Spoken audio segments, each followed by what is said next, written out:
सुंदरपुर नामक एक शांत गांव में दो सबसे अच्छे दोस्त अमन और रोहन साथ बड़े हुए। वे एक दूसरे से कभी अलग नहीं होते थे और हर खुशी और दुख को मिलकर बांटते थे।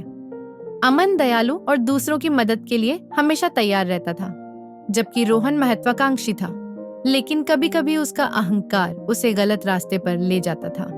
एक बार गर्मी के मौसम में गांव में एक बड़ा मेला लगा। उत्साहित होकर अमन और रोहन साथ घूमने गए।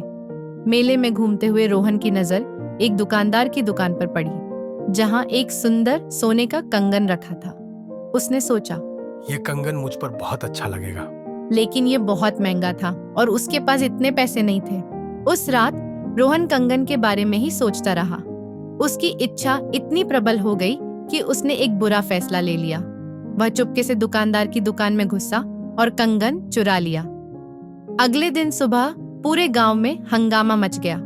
दुकानदार ने चोरी की रिपोर्ट कर दी और गांव के मुखिया ने जांच के आदेश दिए।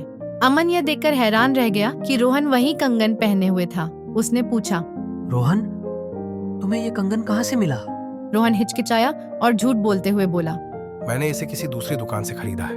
अमन को समझ आ गया कि उसका दोस्त झूठ बोल रहा है, लेकिन उसे सबके सामने शर्मिंदा करने के बजाय उसने उसे एकांत में ले जाकर कहा, सच्चा दोस्त वही होता है जो अपने मित्र को गलत रास्ते पर जाने से रोके। अगर तुमसे गलती हुई है तो उसे स्वीकार करना ही उसे सुधारने का पहला कदम है।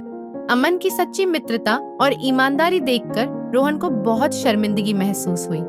उसी शाम उसने हिम्मत जुटाई और दुकानदार के पास जाकर अपना अपराध स्वीकार किया तथा कंगन लौटा दिया। गांव के लोगों ने उसे माफ कर दिया, लेकिन सबसे महत्वपूर्ण बात यह थी कि उसने ईमानदारी और सच्ची मित्रता का मूल्य सीखा। उस दिन के बाद रोहन ने अपने व्यवहार में सुधार किया और उसकी और अमन की दोस्ती पहले से भी अधिक गहरी हो गई।